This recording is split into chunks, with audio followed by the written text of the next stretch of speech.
mianatra eo tongotrao.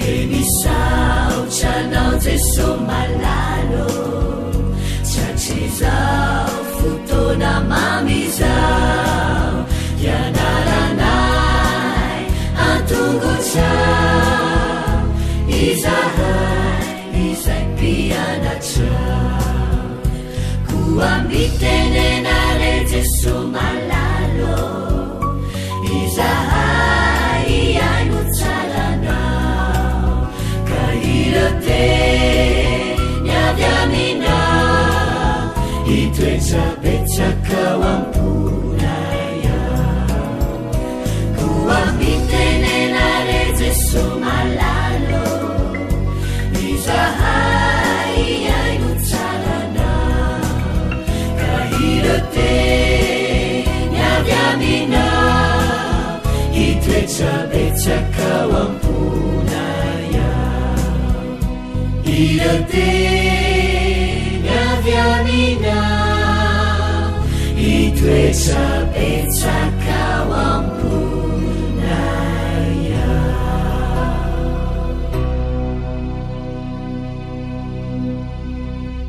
Tonga eo amin'ny fotoanany zaza minonontsika izao rakizy. Efa vonina daholo ve? Efa ao daholo ny zaza minono? Efa vonina eny lesina? Eny are, anderitsika ifampiarabe araka ny mahazatra ao aorianany isa 3. Isa 2:3. Manaona falita faona raha vo mahitanao manaona enao. Salama tsara efa ao daholo eny are, andakambana ny tanana are, kambana ny tanana aondrika ny loha akipy ny maso vavaka isika. Misaotranao zay Jesosy fa afaka amerina lesina andray. Taio zay mbo zazay endry mahay miaino mahay mankatoa amin'ny anaran'i Jesosy. Amen. Eny are, lesina fahafiritsika zao, lesina faharoa. Tsara penga ny lesitsika lesitsika amin'ity volany ity de hoe ilay mpiandry tsara. Ilay mpiandry tsara. Tsy anjery avia iara-mifaly amiko fa efa hitako ilay ondriko very. Averina? Avia iara-mifaly amiko fa efa hitako ilay ondriko very. Tsara, efa manomboka mianatra ny zaza minono.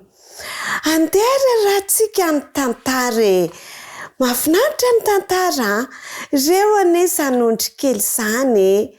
Efa fotoana fifoasana nge zao de efa andeha ivoaka nge satria fa maraina ny andro efa mifory mpiandry de efa mifoko zao ry ondry kely fa efa andeha isakafotsika zao.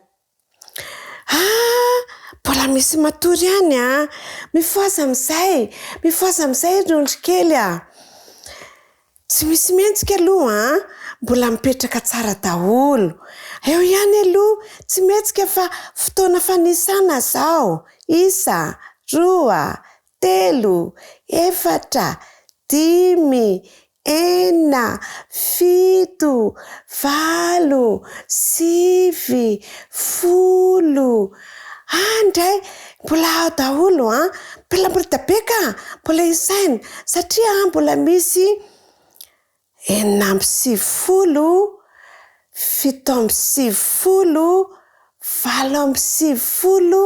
7, 10, 100. Reo daholo ny ondry. Ataotsika reo fa andeha isotro rano tsika fa efa ambony be masoandro andao isotro rano fa mangetaheta be. Toay andao aingana de mandeha makeny amoron-drano fa andeha hisotro rano amin'izay zao. De entiny mpiandry mandeha makeny amoron-drano hisotro ny ondry. Reny efa misy mandeha irery de misotro rano. Ay, tsara be ny rano tsara be. Efa misotro rano daholo, efa afaka etaeta tsara daholo. Andao amin'izay tsika araka malomaloka indray fa sao de mamay loatra de aka malomaloka. Misy lalitra manelingelina koa iny bzz makeny amin'ny oriny le ondry, makeny amin'ny oriny manelingelina be mihitsy le ondry kely.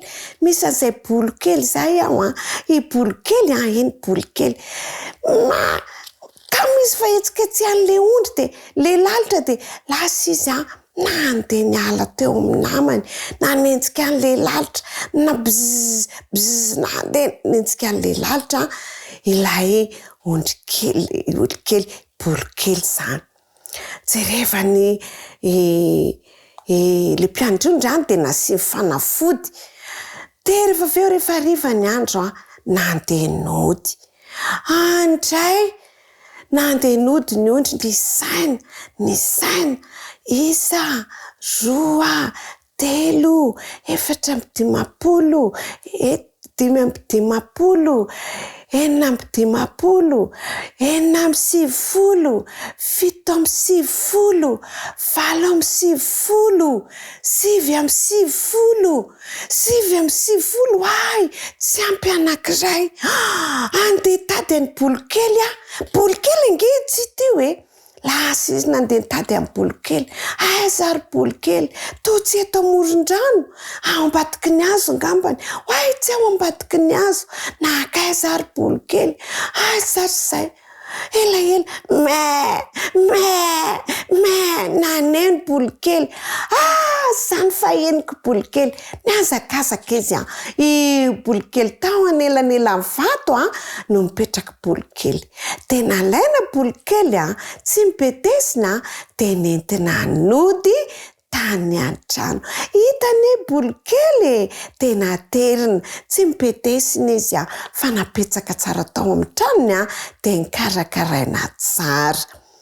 Ay, mahafinaritra le mpiandry ondry. Mikarakara ny ondriny izy de tsy avelany ho very ny namany fa karakarainy tsara. Iza koa ny tia mikarakara ny namany ohatran'izany? Mino afa ny ankizikely rehetra tia mikarakara ny namany tahaka ny tia mpiandry tsara ity. Eny ary andeha reverintsika ny tsy anjery ny lohateny sy ny tsy anjery. Lesona faharoa, ilay mpiandry tsara. Tsy anjery avia hiara-mifaly amiko fa efa hitako ilay ondriko very. Eny ary de farana hatrendray aloha lesitsika androany fa amin'ny herindray de mbola averintsika indray ny tantara. Andeha ary tsika ifanao velomy ao ary 1 2 3 tia mifanao veloma tia mifanao veloma amin'ny herindray veloma tompoko amin'ny herindray zany miaraka eto indray sika. Eny ary mandra-piona daholo.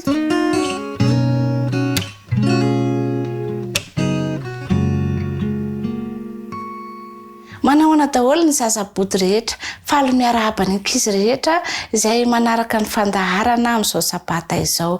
Andao sika hisaotra an'Andriamanitra fa nomeny sabata fitsaharana foana satria te hiaraka amintsika ny izy rakizy dia akambano ary ny tanana ahondrika ny loha kipy maso.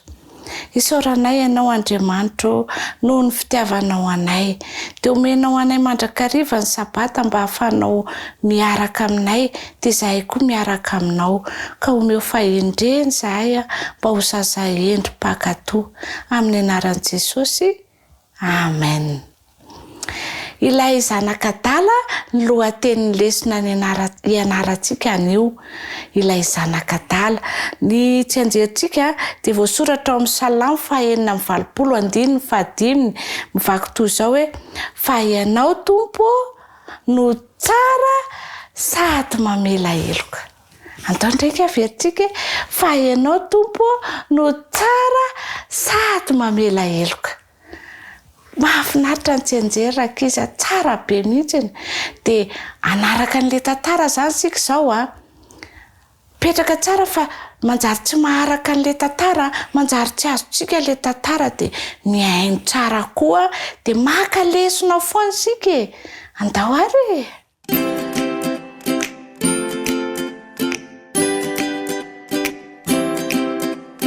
tantarain'i Jesosy amintsika ny tantaran'ilay zazalahy iray izay tsy nankasitraka ny fitsipika nataony rainy. Tapa-kevitra izy fa andao hiala ny tranony. Nanatona ny rainy izy ary nangataka vola taminy. Tsy tiany rainy handeha izy saingy efa tena tapa-kevitra ny handeha. Noho izany dia nomeny rainy vola izy ary lasa nandao ny tranony mba hanao izay tiany. Tamin'ny voalohany dia nanana vola be ilay zazalahy ary tsy ela dia nahazo namana vaovao maro be izy. Izy avokoa no nandony vola nanaovan'izy ireo namany lanonana. Fa rehefa lany avokoa ny vola dia nilaozany namany izy. Lasa tsy namany tsony izy ireo. Rehefa tsy nanana vola sy tsy nanana ilay zazalahy dia nanjary tsy nanana toerana honenana sy sakafo hohanina. Vetivety dia nahatsiaro noana mafy izy ary nanomboka nitady asa fa ny any asa mba hitany dia tany amin'ny toerana fiompiana kisoa. Tena asa marikoriko izany sady maloto no misy fofona ny kisoa ary ny sakafony koa mbola mahatsiravina mihoatra noho izany. Koa satria noana mafy ilay zazalahy dia nieritreritra hihinana amin'ny sakafony kisoa mihitsy. Avy eo dia nanomboka nieritreritra ny rainy sy ny akany fonenana izy. Tsy misy olona miaina toy izao amin'ny ankonany rainy. Eny fa na dia ireo mpanompo izay miasa ho an'ny rainy azy manana sakafo ampy tsara hohaniny. Nieritreritra ny tenan'ilay zazalahy. Tsy zanaka endry ary tsy mendrika ny ho raisy ny dada velively. Kanefa angamba mety ho raisy ny toy ny mpanompo ny asa ho azy andeha hiverina ary hangataka amin'ny raiko mba handray aho toy ny mpanompony. Noho izany dia nilaozandra zazalahy ireo kisoa maloto sy ny sakafony maimbo ary nanomboka ny lalan-davitra miverina any amin'ny rainy izy. Kanefa raha mbola lavitra tsy tonga eny an-tranony akory izy dia tazany rainy ary lasa ny rainy niazakazaka hitsena azy. Faly dia faly ny rainy nahita ny zanany. Niezaka niteny tamin'ny rainy ty zazalahy fa tsy zaza endry ny tenany ary tsy mendrika ny ho zanany intsony. Saingy tsy noe noho ny rainy akory izany no fihininy ary no roany ny zanany. Ny rainy mpanompony mba hakany akanjo sy ny kapa tsara indrindra ho an'ny zanany ary avy eo dia notenenin'ireo mpanompony mba karakara sakafo tsara indrindra sy hanomana lanonana ho fiarabanan'ny zaza tonga so ao an-trano. Move zany maneho fa tezitra tamin'ny zanany rainy no ireo zavatra tsy mety nataony. Move zany maneho fa tsy tiany zanany tsony ny rainy. Tahaka ny tiavany ity ray ity ny zanany sy namelan'ny heliny no itiavan'Andriamanitra anao koa. Ary vonina trano izy ny amela heloka anao raha toka manenina sy malahelo marina ny amin'ny zavatra tsy mety vitanao ianao. Hijanona ho namanao an-trano izy ary indray andro any dia ho avy izy ka handray anao any amin'ny tranony any an-danitra.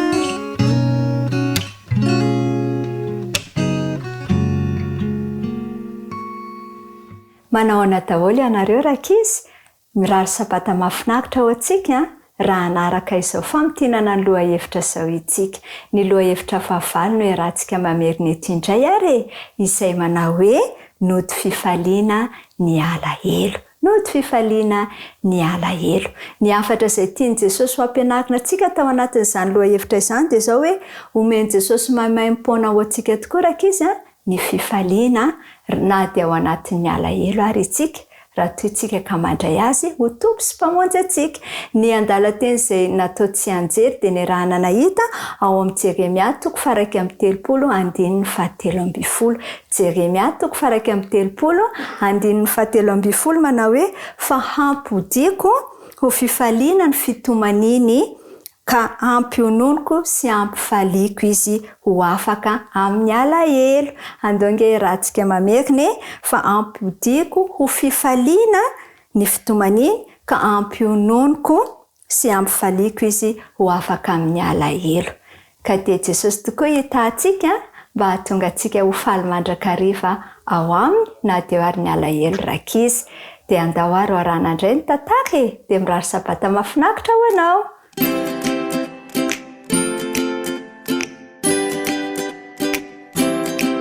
Saika isan'andro ibe manao mitsehatra vatomamy. Faly ery izy fa hoe tsy mila mandoa vola akory. Tsy karitry dada nefa indray andro fa ny vatomamy amidin'ny ento ihany no nakany be marakizy. Ka dia nasainy dadana very ny tany amin'ny ento izany. Samy tia mahazo zavatra tsara avokoa isika rehetra. Eny zavatra tsara maimaimpona.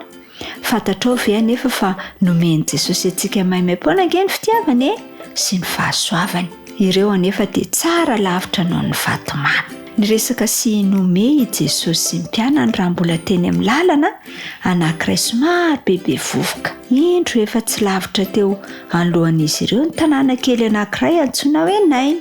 Kisilasila sy vatovatoina be ny lalana mandra-pahatonga tao amin'ilay tanàna. Efa nolazainy Jesosy tamin'ny olona teny an-dalana ny momba ny fitiavan'Andriamanitra azy ireo. Nanasitrana ny marary nentina teo aminy izy. Nijanona tapoka nefa ireto olona falifaly ireto rehefa tonga teo akaiky ny tanàna ny Naina. Nampangina azy ireo ny zavatra mampalahelo taza ny masony. Raha iny nandao ny vavadin'ny tanàna iny izy ireo. Somary niketrona kely ange niendrika Jesosy rehefa nisy vahoaka be nitandahatra nanandrify ny lalana izy ireo. Dia fantatry Jesosy sy ny mpianany tamin'izay fa maty ny zanakalain'ny vehivavy mpitondra tena iray. Nojereny Jesosy ilay reny ny vaky fo. Vaky ihany koa ny fony nahita ity reny torovana alahelo. Tsapany alahelo sy ny fahoriany rakizy. Rehefa nitomany anjanany izy. Fantany fa maty taloha keliny io koa ny vadiny. Io zanany lahy io no any sisa ny karakarainy reniny. Tsy manana naizana izantsony zany izy izao. Azo antoka fa tsy nanambola sy tsy anana fonenana intsony izy. Dia nandeha ilay vehivavy. Nitomany fatratra sady tsy nahita an Jesosy akory. Nanatona azy ak Jesosy sady niteny tampalemem-panahy taminy hoe aza mitomany. Nitodika tany amin'ilay vatapaty mbola nisokatra izay nisy ilay zanany lahy izy avy eo. Nijanona ireo lehilahy nilanja ilay vatapaty rehefa nametraka ny tanany teo ambonin'i Jesosy. Ny andro ahita izay zavatra iseho ny olona rehetra. Niangona nanodidina teo ireo naman'i Jesosy. Nijoro tsy moramora teo akaikiny teo ireo vahoaka saika andefina. Nojereny Jesosy ilay vatana efa tsy nietsika intsony. Teo izy avy teo amin'ny feo mahery. Ry zatovo, hoy izy zao aminao, miarena. Reny vahoaka rehetra ilay feon'i Jesosy mafy dia mafy teo tampoka teo dia niarina ilay zazalahy zanaky ny mpitondra tena sady nanomboka ny teny. Dia natolo ny andreny ny zanany. Ny famihana mafy ery ange izy mianaka nivadika ho ranomasim-pifaliana indray ilay ranomasina alahelo teo. Talanjona avokoa izay rehetra nanatrika izany. Nanomboka ny deran'Andriamanitra izy ireo nanao hoe mpaminany lehibe no efa mitsangana eto amintsika. Rehatraizatraiza ny vaovao mikasika ny fahagagana nataon'i Jesosy rakizy. Tsy mbola nandre zavatra tahaka izany ny olona. Io ny fotoana voalohany indrindra nanangana an'i Jesosy olona tamin'ny maty. No tantarain'ireo izay nanatry maso aingana dia aingana tamin'ny olon-kafa rehetra ny vaovao. Io fitiavana nasehon'i Jesosy tamin'ilay vehivavy mpitondra tena sy ny zanany io ihany koa no fitiavana nanan'i Jesosy ho antsika. Tsy nangataka fanampiana tamin'i Jesosy akory izy. Hitan'i Jesosy ny ranomasony sy ny alahelony ka honena azy izy. ny fitiavany azy sy ny fahasairana-tsainy nanoloana ny fahorinino nitarika an' Jesosy ianao izany vakakaina izany. Tena navadika Jesosy ho fifaliana tonga ny alahelo azon' Jesosy atao ihany koa ny mamadika ny alahelontsika rakisy ho fifaliana. Tiany avokoa isika tsirairay sady tiany ho sambatra fahoriana maro no hivadika ho fifaliana rehefa hiverina indray izy. Amin'izay fotoana izay dia hoentiny hanaraka azy ireo rehetra ao am-pasana ka nolotra ny vono azy talohan'ny hafatesany. Ho androm-pifaliana lehibe tokoa izany, ho tafaraka indray ny reny sy ny ray ary ny zanaka lahy sy ny zanaka vavy mba hiara-monina miaraka amin'ny Jesosy mandrakizay.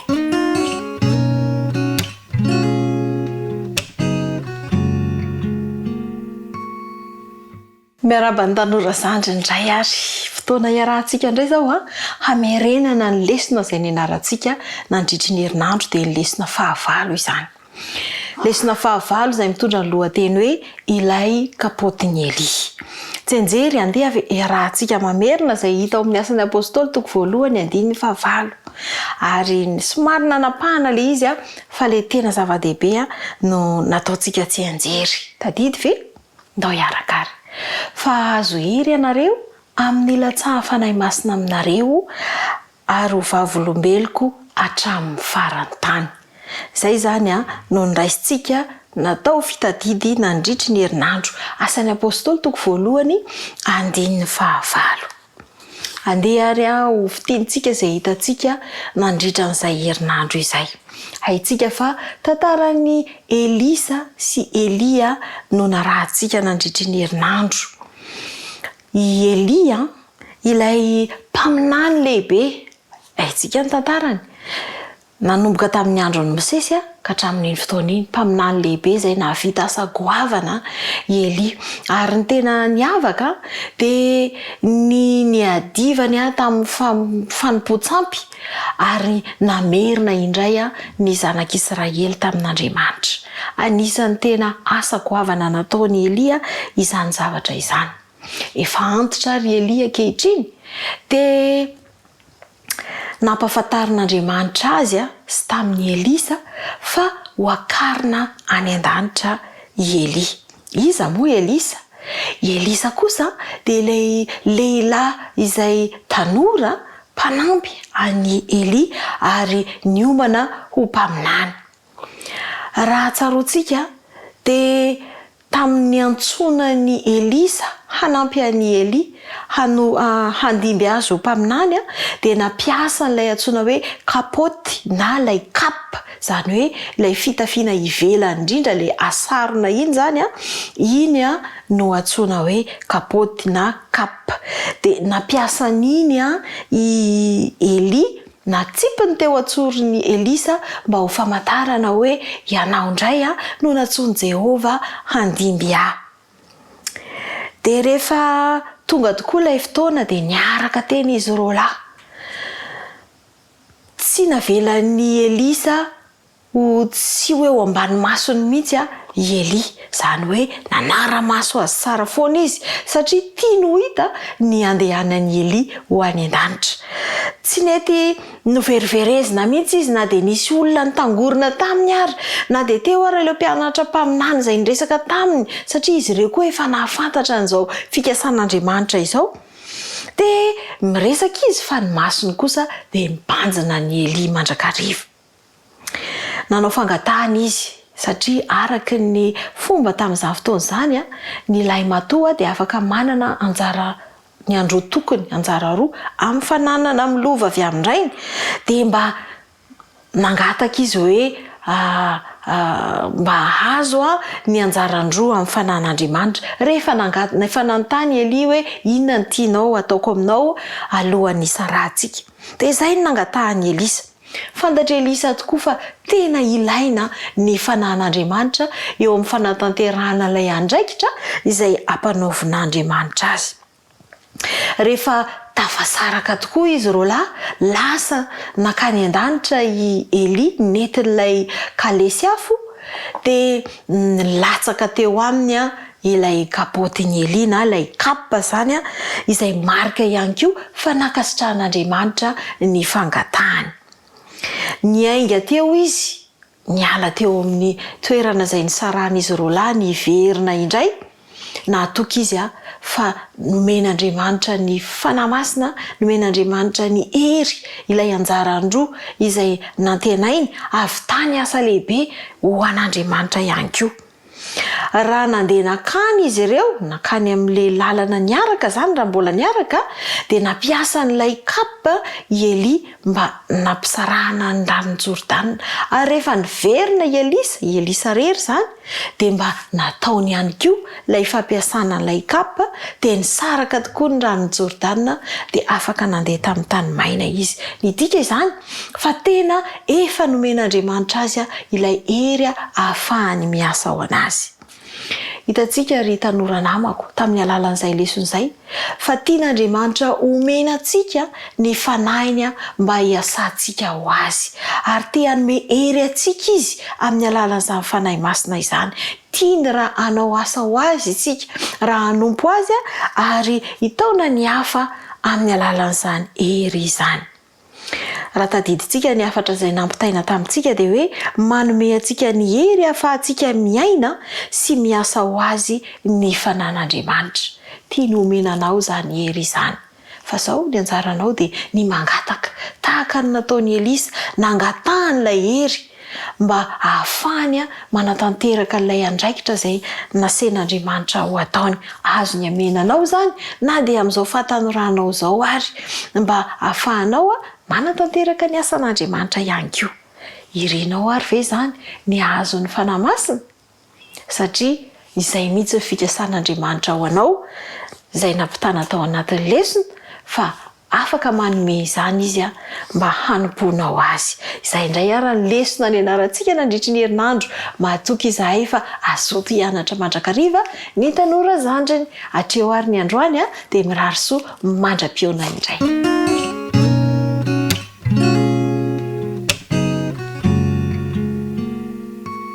Miaraba ny tanora mantoanto rehetra indray natrarity fotoana ity miaraba ny zoky ny zandry ny ray aman-dreny rehetra ihany koa. Lohahevitra fahavalo sahady sika izay ny anarantsika tamin'ity herinandro ity izay miresaka ny amin'ny hoe fahafoizan-tena kristianina sy fanehoam-pinoana. Fahafoizan-tena kristianina sy fanehoam-pinoana. Raha iverenantsika kely ny lesona izay ny anarantsika tamin'ny herinandro dia niresakitsika fa mila mifantoka amin'ny zavatra iray aloha isika ary tokony fady izay rehetra manakana ny fifandraisantsika amin'Andriamanitra. Tokony ny fifandraisantsika amin'Andriamanitra nataontsika zavatra ambony indrindra dia hanaraka ny zavatra rehetra. Dia eto amin'ity herinandro ity indray isika ary dia niresaka hoe mila manana fahafoizan-tena isika ary mila maneho finoana. Ny tsenjery dia andeha raha antsika mamerina atao amin'ny Luka toko 7 ny 17 izay manao hoe ary io koa Jesosy tamin'izy rehetra raha misy tanaraka aoka izy handany tenany dia hitondra ny azo fijaliany ka hanaraka. Averiko indray mandeha. Ary io koa Jesosy tamin'izy rehetra raha misy tanaraka aoka izy handany tenany ka hitondra ny azo fijaliany isan'andro ka hanaraka. Te hanaraka an' Jesosy isika rehetra ary rehefa te hanaraka an' Jesosy isika dia ahoana no lazainy teo? Misy fandavan-tena tsy maintsy ataony tsirairay avy. Ahoana moa zany hoe mandaha tena izany? Toy ny ahoana zany hoe mandaha ny tenanao izany? Ho hitantsika izay ao anatin'ny fiarahantsika mianatra ato fa izao misy tantara izay miresaka indrindra ny amin'ny fivoahana rehefa misy loza eny anivon'ireny fiaramanidina mpiady ireny no resantsika tao anatin'ny fiaraha-mianatra. Dia tamin'ny voalohany tamin'ny fony vao nanamboatra ireny fiaramanidina ireny ireo manam-pahaizana dia nanamboatra izy ireo namboarina ny sezan'ny mpanamory ary eo aorianan'ny seza rehefa misy loza zany dia atsotra ny seza ary potserina ny bokotra anankiray dia voaina ny varavarana ahafahana miala n'ilay fiaramanidina dia izay vao afaka mivoaka ilay olona izay mpanamory ny fiaramanidina. Ohatrany hoe mora ny tenenina izany fa rehefa tena ny ainany zareo le izy dia maro ireo tsy afaka namelatra ny elobe izay mitazona azy ireo hitsingevana eny anabakabaka ary tratra ny loza ihany. Rehefa nandeha ny fotoana dia namorona fiaramanidina izay hainga mpandeha kokoa ny olombelona ary tamin'izay indray dia bokotra iray fotsiny no notsindriana dia voatsipy miala miseza ilay mpanamory ary mivelatra ho azy ny elonaina izay ahafahana mitsingevana ary voavonjy ilay mpanamory ny fiaramanidina.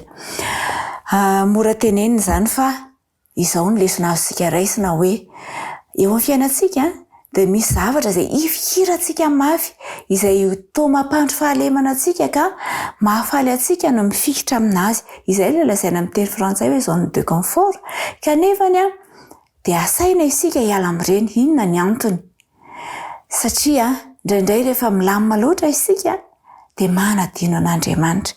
Fa ny lesika dia mampianatra antsika ny amin'ny tokony hitokitsika tanteraka amin'Andriamanitra amin'ny zavatra rehetra ary ilay fahatokiana an'Andriamanitra iny no miteraka ny finoana. Raha jerentsika ny fanambarana ny amin'ny finoana, mino fa hainareo amin'ny Hébreux 12:1 dia milaza izy fa ny finoana dia fahatokiana ny amin'ny zavatra ntenaina ary fanehoana ny zavatra tsy hita. Ny fahatokiantsika ny amin'ilay zavatra ntenaina, inona ny zavatra ntenainao dia mahatoky ianao fa ho azonao izany zavatra izany ary maneho an'ilay zavatra tsy hita. Raha ny hita amin'ny masosika dia tsy finoana ny anaran'izany fa fahitana. Fa rehefa ilay zavatra tsy hitany masosika no antenaintsika dia izay no atao hoe finoana. Misy tantaran'olona maromaro amin'ny Hébreux 1:20 izay miresaka ny tantaram-piainan'ireo patriarika marobe tamin'izany vanim-potoana izany. Samy nanana ny naha izy azy izy ireo ary samy nanana ny sedra ny ainany koa ka nampatanjaka ny finoana. Ny finoana dia tsy azoazo amin'izao. Ny finoana dia avy amin'ny toriteny ary ny toriteny dia avy amin'ny tenin'Andriamanitra. Ny finoana ihany koa nefany dia fanazarantena izay atao isan'andro mba hampitombo anao ao amin'ny Kristy. Ny finoana dia fahatokiana an'Andriamanitra. Finoana fa tia antsika loatra ilay Andriamanitra ary sika dia miankina amin'Andriamanitra amin'ny zavatra rehetra. Ny fahendrena izay ananan'Andriamanitra no omeny atsika ary tsy isika no mifidy ny lalana izay izorantsika fa Andriamanitra no manoro atsika izay lalana tokony alehantsika rehetra. Ao amin'ny boky Sambatra dia misy teny toy izao hoe tsy nampanantena voninahitry ny nofy sy haren'ny tany na fiainana tsy voakasy-pahoriana ho an'ireo mpanaradia azy sekory Kristy fa ny nampanantena ny azy dia ilay tombontsoa azony manaradia ny tompony ao amin'ny lalan'ny fandavan-tena sy ny fandatsana. Misy zavatra maro mandalo amin'ny fiainantsika. Misy zavatra sarotra, misy zavatra kitotoana maro isan-karazany fa ireny rehetra ireny dia natao mba hampitombo ny finoanao. Tadidinao ve ny tantaran'ilay raim-pianakaviana anankiray izay niangavy an'i Jesosy mba handroaka ny devoly tao amin'ny zanany lahy. Dia rehefa niangavy an'i Jesosy izy dia niteny tamin'i Jesosy hoe raha mba hainao dia mamondrafo aminay. Dia ahoana ny navalin'i Jesosy taminy? Hoy Jesosy hoe hainao ny zavatra rehetra dia hainy mino. Ny zavatra rehetra tokoa dia hainy mino. Ka irariana ry tanora mantoanto mba hanana an'izany finoana izany ianao dia finoana matanjaka. Aoka ianao avoitena, andatena ny amin'ny zavatra rehetra izay manakana ny finoanao tsy hitombo ary mangataha amin'Andriamanitra mba hampitombo ny finoanao isan'andro isan'andro. Dia ny tompony hitaritalana anao ka ny zavatra rehetra mandalo amin'ny fiainanao dia ampitsika anao ahafaly anao ireny satria ireny rehetra ireny dia mampitombo ny fanakekezanao an'Andriamanitra ary mampitombo ny finoanao ihany koa. Dia mirary soary ho amin'ny manaraka indray ary maniry anareo azoto andinika ny tenin'Andriamanitra mandraka rehefa mba hampitombo ny finoanareo. Amen.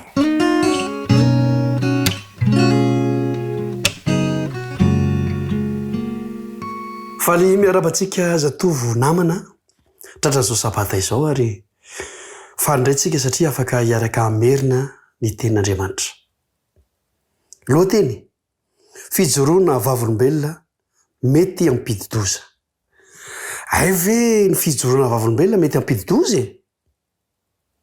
Kanefa ny fijoroana vavolombelona no tena tsara indrindra eo amin'ny fanarahana an'Andriamanitra. Valohany ijerentsika ny lesona mahakasika an'izany dia zao toizantsika ny fijerena ny Nehemia ary ovakitsika avetrany ny 9 Nehemia 2:20. Andriamanitra ny lanitra, izy no anambina anay ka dia hitsangana andrafitra izay mpanompony. Andriamanitra ny lanitra, izy no anambina anay ka dia hitsangana andrafitra izay mpanompony. Zay ilay 9. Fa naninona ireto olona ireto no tena resy lahatra amin'Andriamanitra, ary nino fa eo Andriamanitra io dia anambina azy ary dia hitsangana izy ireo andrafitra anao ny asa. Ny antony dia satria teo Nehemia no nitarika, ary tamin'ny fotoana izay na teo amin'ny fitariana ny Nehemia dia tsy mba natsiaro ny jaly zany mihitsy ny olona izay niaraka taminy. Fa matetika misy karazan'olona rehefa izy no mitarika dia mijaly mihitsy ny olona entiny, ny tanora entiny. Reo mba sefosefo kely na manana andraikitra kely dia mampijaly. Tsy mba zany Nehemia. Ary manoro hevitra anao aza manao an'izany fa tsy zany ny fitariana. Zao ny toetra ny Nehemia izay fijoroana vavolombelona. Fijoroana vavolombelona tsy mampididoza fa tena tsara. Nehemia dia manana herim-po mendrika. Manana herim-po mendrika Nehemia. Ianao ve mba manana herim-po? Indray herim-po adaladala ny ananantsika. Zavatra tsy misy dikany, tsy misy fotony dia manana herim-po ery. Dia mandany andro, mandany fotoana eo. Fa ny herim-po ny Nehemia dia mendrika. Dia hitan'ny olona zany. Dia tena mendrika ny herim-pony. Ary tsy zany fa nanana tarigetra ambony Nehemia. Ianao ve mba manana tarigetra izay ho tratrarina ambony, fa tsy ilay tarigetra mirehefa rehefa amin'ny tany ireny. Hitan'ny olona teny amin'ny Nehemia koa zany manana tarigetra ambony. Iriko mba hanananao zany. Herim-po mendrika, tarigetra ambony. Tiana no tranga. Rehefa hitan'ny vahoaka, rehefa hitan'ireo olona nentin'ny Nehemia zany, tena anjary Nehemia avokoa izy rehetrarehetra. Zany hoe ny toetra ny Nehemia lasa toetra ny zareo. Zay ilay fijoroana vavolombelona tena tsara. Zany hoe raha toetra ratsy zany no hitan'ilay olona eny aminao nefa ianao mpitarika, dia izay ilay fijoroana vavolombelona mety ampididoza. Dia ny vokany dia zao.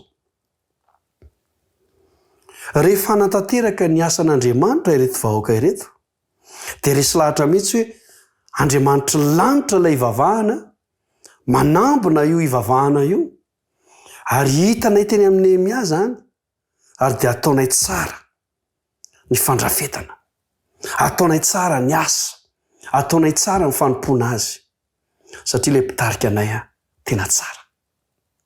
Irariko. Mba hanana fijoroana vavolombelona ianao dia hitan'ny namanao fa tsara ianao. Dia lasa mitondra ny anaranao mihitsy ireo namanao ireo. Ary izay raha teo moa zany ny fomba fijerintsika malagasy hoe aseho ihany namanao dia fantatry ny toetranao. Rehefa tsara ianao, tsara toetra ianao, dia ny toetra tsara nananao iny lasa ananan'ireo namanao koa. Fa raha tsy toetra ianao, dia ny toetra ratsy iny koa, iny fijoroana vavolombelona ratsy iny koa, lasa tonga any amin'ilay namanao dia lasa ratsy avokoa. Irariko ary. Mba ho amin'ny fijoroana vavolombelona tena tsy mampididoza fa mamonjy ianao, tahaka ny Nehemia, dia hanaraka ny toetranao avokoa ny namanao rehetra. Toy izay rehefa tiana aloha hevitrsika, fifaliana ilay Franco, ao manaraka indray.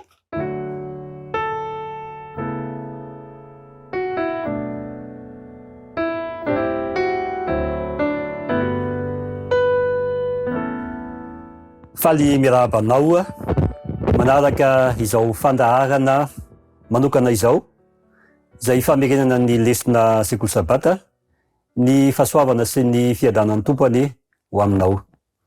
Ny bokin'ny Jaona moa no dinihantsika ao anatin'ity 3 volana ity, ary androany dia tonga eo amin'ny lesona fahavalo isika izay nampitondraina ny lohateny hoe tanteraka ireo faminaniana atao amin'ny testameta taloha. Mahaliana tokoa zany loha hevitra izany andeha manasanao hivavaka alohan'ny amerenatsika ao anatin'ny mitra foy izany lesona izany. Rainay izay ny an-danitra ho amasinina aneny ny anaranao. Tompo raha amerina andinika ty teninao ity zahay dia mangataka mba ho avela heloka noho ny amin'ny ran'i Jesosy ary ny fanatrehana manokana amin'ny alalan'ny fanahy masina. Tononona sy angatahana noho ny amin'ny anaran'i Jesosy Kristy izany mivavaka izany. Amen. Misy toko sy andiana anankiray voalaza ao amin'ny Jaona toko 4:4 manao hoe aminaran'i Jesosy fa izao kosa manana fanambarana lehibe noho i Jaona fa ny asa nomeny ray ahy ovitaiko dia izany asa ataoko izany no nanambara fa ny rahana ray ahy. Ny bokin'i Jaona dia manambara tokoa fa i Jesosy no lay Mesia, na antsoina amin'ny teny hebreko hoe Hamasiaka. Izy lay Kristy izay tonga teo amin'ny Israely ary tonga tamin'ireo tokoa izy tanteraka jiosy tao Betlehema taranak'i Abrahama dia araky ny efa nambaran'ny soratra masina. Izao nefa ny voalazan'ny Jaona ao amin'ny toko 1:4. Teo amin'izao tontolo izao izy ary izy nanaovana an'izao tontolo izao nefa izao tontolo izao tsy nahalala azy. Ampahelo izany toe-javatra izany. Lay izao tontolo izao tonga antondrian'i Jesosy Kristy mba ho vonjena dia tsy nahalala azy.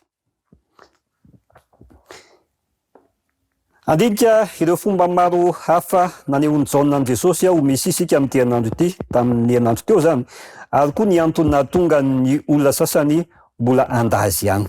Na dia ho aza amin'ny pirofo mazava rehetra manambara ny maha Kristy azy. Fa nanahoana no lavin'ny olona izany Mesia izany ary tsy nalala azy ny olona. Alohan'ny andiniantsika ny anton'izay dia ho jerentsika aloha zany leo famantarana sy asa ary fahagagana izay nataon'i Jesosy. Ireny fahagagana sy asa ireny, anisan'izany ohatra hoe nanasitrana ny aretina, ny jamba, ny boka, nanangana ny maty tahaka ny Lazarus izay voatantara ao amin'ny Jaona ihany koa zany bokon'ny Jaona, ary namahana olona 5,000 mahery tamin'ny alalan'ny mofo 5 sy hazan-drano 2. Ireny fanambarana ireny dia manambara tokoa fa fahagagana ireny dia manambara fa Jesosy no lay Mesia. Ary izao nefany ireo misy koa mpaminany izay afaka manao fahagagana. Ary nampaminany sandoka ary indraindray mahavita fahagagana tahaka ny mpaminan'ny Farao ohatra. Ka inona kosa zany no mampiavaka an Jesosy, no maha Mesia an Jesosy? I Jaona dia mitantara ireo fahagagana maro ary raha hosoatana ao amin'ny boky izany dia nataoko hoe tsy ho lany satria maro be ireo fahagagana nataon'ny Jesosy Kristy teto an-tany. Fa kosa ny tiana marihana dia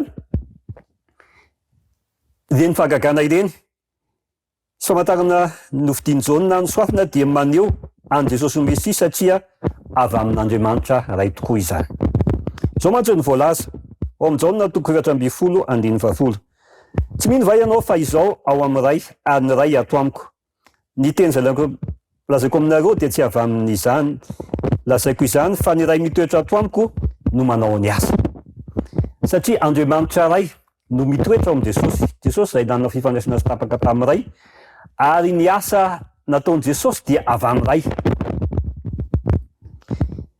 Ozy izy hoe minohy fa izao ao amin'ny ray ary ny ray ato amiko fa raha tsy izany dia minohy no ny asa ihany.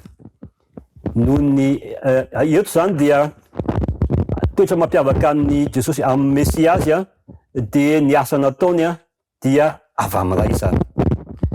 Ny manaraka izay dia tiana koa ny ijerentsika ny fahefan'ny soratra masina.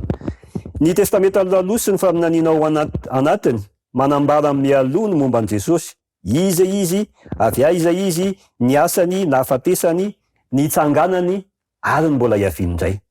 Ireo bokin'ny testameta tamin'ny andro Jesosy zany dia mbola tsy tamin'ny andro mpianatra dia mbola tsy nisy ny testameta vaovao fa ny testameta taloha no nodinian'izy ireo. ary reny testameta taloha reny dia manambara ny momba an' Jesosy. Iza izy ilay Andriamanitra. Jaona toko voalohany andiny voalohany ka telo dia maneho fa izy no ilay Andriamanitra, izy lay nahariana an'izao tontolo izao. Dia inona ny antony hamonjy izao tontolo izao ny haviany, nahafatesany sy nitsanganany eo ambara avokoa tao amin'ny testameta taloha izany. Ohatra zany eo amin'ny jaona toko 4:4 dia andiny 4:20 dia resaka izy hoe azam-batsy atsika faoka ilokantsika ny fitafiana. Ny fitafiana izay voalaza ao amin'ny Salamy 4:20 i Davida nanohatra azy dia hoe nilokany ny fitafiana. Dia tanteraka tokoa zany izany ao amin'ny bokon'ny Jaona tamin'ny nahafatesan'i Jesosy Kristy fa tsy nitsyarina le fitafiana fa nilokana. Dia toy izany koa hoe tsy nitapahana ny taolana. Teo amin'ilay tadio tsara fa le jiolahy anankiroa dia notapahana ny taolana. Fa kosa i Kristy dia tsy nitapahana ny taolana. Fa amin'ny voalaza ao amin'ny Exodosy toko 4:12 andiny 4:20 zany, 4:7 azafady, sy Salamy 4:30 andiny 20. Rehefa amin'n'iny testameta taloha momba an' Jesosy maka teny vatana amin'ny testameta taloha koa i Jaona mba anondrona an' Jesosy ho fataterahany teny fikasana ao amin'ny testameta taloha momba ny maha-Mesia azy. Dia ao amin'ny Jaona toko voalohany andiny 4:20 dia milaza hoe dia hoy izy, izao dia feno miantso mafy any an'efitra hoe ataovy mahitsy ny lalan'i Jehova. Araka izay lazain'i Isaia mpaminany, ataovy mahitsy ny lalan'i Jehova. Iza lay nanao niraka nanao izany? I Jaona mpanao batisa lay nialoha lalana. Tanteraka tokoa zany satria lay i Jaona mpanao batisa nanomana ny lalan'i Jehova, ny Jesosy Kristy nanomana ny lalany sy nampafantatra azy dia i Jaona mpanao batisa avy eo dia idro lay zanakonan'Andriamanitra izay manaisitra ny fahotany zao tontolo izao. Dia teo ihany koa lay Salamy 5:20 andiny 7 dia milaza hoe ny firehetako ny amin'ny tranonao no hahatra aina. Teto zany dia voambara fa saropialo Jesosy satria ao amin'ny Jaona toko 4:20 dia hoe aza atao trano fivarotana ny tranony raika. Dia efa nambara meloa reny zavatra niseho reny zany dia efa nambara meloa tao amin'ny testameta taloha ary mazava ho azy zany ny herin'izany soratra masina izany. Milaza ao amin'ny testameta taloha ny nahaterahan'i Jesosy Kristy sy ny fiainany nahafatesany ary porofo mahagaga amin'ny maha-Mesia azy zany. Imbetsaka no resan'i Jaona izany mba hahatonga antsika ino an'i Kristy sy ny famonjena natolona. Mbola anisan'ny resahana ohatra lay Jesosy lay naka sampandrofia dia hosana hozy izy ny olona ho an'ilay zanaky ny Davida. Jaona toko 4:17 zany rehetratra izany dia efa voalaza meloa ao amin'ny Salamy 4:20 andiny 4:20. Hosana anie ny mpanjaka Israely lay avy amin'ny anaran'i Jehova. Zany rehetrarehetra zany dia maneho fa izy lay Mesia, le fahagagana, le famantarana, le asa ary koa hita fa avy amin'ny ray zany asa izany. Ny ray no manao ny asa, izy no manarateraka izany dia maneho fa i Jesosy Kristy no lay Mesia. Ary manaraka izany dia ao amin'izay Zakaria toko 12 andiny 10 ohatra dia milaza ihany koa hoe ary olo koa ny teny iray eo amin'ny soratra masina, hijery izay no lefoniny izy. Hijery izay no lefoniny izy. Ary ahidiko amin'ny taranaki Davida sy amin'ny mponina any Jerusalema ny fanan'ny fahasoavana sy ny fifonana ka hijery azy izay no lefonina izy. Izany teny zany dia voasoratra ihany koa ao amin'ny Zakaria toko 12 andiny 10. Dia ny Isaia toko 10:15 koa dia milaza lay nahafatesan'i Jesosy Kristy lay zanak'ondry izay nentina novonona ary takany mona toy natrehan'ny mpanety azy tsy namaly dia tanteraka ihany koa zany ao amin'ny testameta vaovao zay nosatan'ny bokony jaona tsy jaona ihany nanoatra izany fa ny filazantsara efatra ny testameta vaovao manontolo de manambara lafatesan'i Jesosy ary tantara nisy teto amin'izao tontolo izao izany. Za rehetrarehetra izany dia hitatsika izany fa aseho ny jaona mazava fa i Jesosy lay Mesia nampanantenaina, lay nantenainy vahoaka jiosy sy nandrasany atry ny ela satria ny voalaza manokana fa ho avy zany Mesia zany ary nandrasany vahoaka jiosy zany fiaviany Mesia zany. Hitatsika nefa fa ny Mesia nantenainy jiosy netreretiny noho ny tsy fatakaran'zareo ny soratra masina noho ny toetran'zareo dia Mesia netreretiny fa anafaka ny Israely eo ambany zogan'ny fanandevozana Romanina.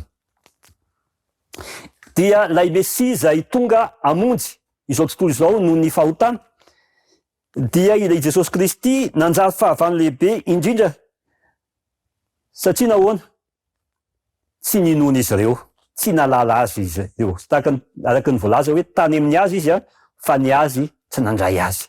Tao amin'ilay jiosy zay natongavan'i Jesosy ary tao aloha no ondry very zay novonjeny dia tsy nalala an' Jesosy fa nandà azy. De ireo mpitondra ara-panahy ny vahoaka, ireo fariseho maro tamin'ireo mpiamana tao amin'ny Sinedraiona ny vahoaka dia maro no nandà azy.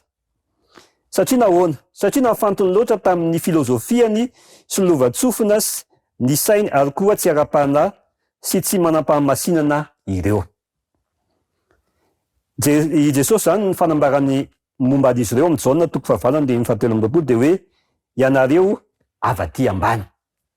Ianareo avaty ambany. Manana ny endriky ny toe-panaraka an'Andriamanitra fotsiny ireo.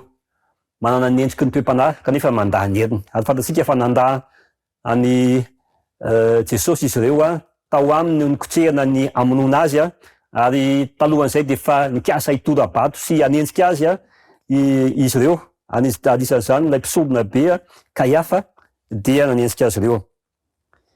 Avy amin'izao tontolo izao ny fampianaran'izy ireo sy ny didiny ary Jesosy izao tsy mba avy amin'ny izao tontolo izao. Izao le mofinaina nidina avy any an-danitra. Inona kosa no lesona tsoahanao? Ahoana no ahatonga antsika avaty ambony fa tsy avaty ambany? Tsika izao dia mahalala fa zanak'Andriamanitra i Jesosy Kristy ary izy lay Mesia. Manahoana no fijerinao ireo fahamarinana mikasika ny fahagagana sy ny asa ary ny famantarana izay nataony ny zanak'Andriamanitra azy, maha-Andriamanitra azy ary koa ny fatateran'ireo faminaniana rehetra voambara ao amin'ny testameta taloha mikasika amin'ny fiainany amin'ny maha-Mesia azy. Tsy manafina ny fahamarinany amin'ny olon'Andriamanitra. Ny fomba fihetsik'izy ireo ihany no mahatonga izany ho maizina aminy. Nanome pirofo miharihary ny maha-Mesia azy tamin'ny vahoaka jiosy i Kristy. Ary isika izay miaina amin'izao vanim-potoana izao dia mahalala tsara fa efa nomena ireo fahalalana betsaka manana ny testameta taloha sy ny vaovao amin'ny fahafenona isika mahafantatra ny tantarany Jesosy Kristy dia men'Andriamanitra ny pirofo ahafahantsika mino sy mahalala an'izany Jesosy Andriamanitra izany. Nefa ny tadiovana entitra teo amin'ny fiainan'izy ireo ny fampianarana. Ny fampianaran'i Jesosy Kristy dia hitarika anao rehefa resy lahatra ianao dia atonga anao ihany koa ka anatriany sy hibebaka noho ny fahotanao ary alova ny fiainanao hanaradia azy. Ary teo no atao ny tsotsonomamba isarahana satria izay no tsy zakan'ny reto manandafisaina atao hoe avy any ambany reto. Hita ny fara-mandray an'i Kristy izy dia tsy maintsy mahafoy ireo ohabolana sy ireo lovatsofana mamy indrindra satria ny fampianaran'ireto jiosy sy nandray an'i Jesosy reto dia fampianarana izay fototra amin'ny lovatsofina, mifototra amin'ny zavatra izay atao hoe noforonin'izy ireo reo fahazana feno fitiavatena sy tsy araka an'Andriamanitra fanaona. Mitaky fahafoizantena ny andraisana ity fahamarinana tsy miova sy mahatra mandrak'izay ity. Mitaky fahafoizantena ny andraisana ity fahamarinana sy tsy miova sy mahatra mandrak'izay ity. Tanteraka teo amin'ny fiainan'i Jesosy ny fahamarinana ary mampiolona ny finoantsika izany amin'ny fomba ahoana. Ry Larasika Anabavy, ianao izay manatrika eto anoloana iteto. Araka ny hitantsika teo dia nanao fahagagana sy famantarana ary asa Jesosy anehoana fa izy ilay Mesia. Fahagagana izay maneho fa tamin'ny alalan'ny fifandraisany tamin'ny ray ary avy amin'ny taridalan'ny ray no natanterahany an'izany. Ary koa dia efa voalaza meloha ny ao amin'ny Taon'ny Testamenta taloha sy ny Soratra Masina manontolo fa izy ilay Mesia, ilay zanak'Andriamanitra. Tanteraka avokoa ireo faminaniana ary mbola isy ny faminaniana izay mbola ho tanteraka dikan'izany fiavian'i Jesosy. Manasa anao Jesosy amin'ity an'ity mba tsy ho tahaka an'ireto izay tsy nahalala azy fa tiany ianao mba handray anazy ho tompo sy mpamonjy ilay Mesia ary afaka hanova ny fiainanao izy raha mandray azy ianao ka handova ilay fiainana mandrakizay.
Rainay izy any an-danitra ho amasinina neny anaranao.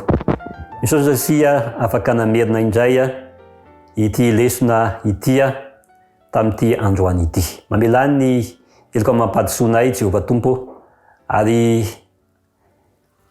ny fanekinay dia ny ty mpanomponao ity izay manoloana dia andray anao ho tompo sy mpamonjy amin'ny fiainany.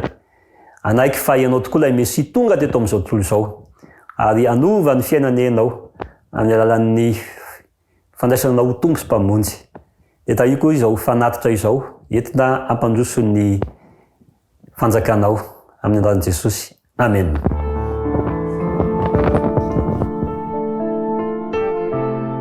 Mianatra eo tongotrao.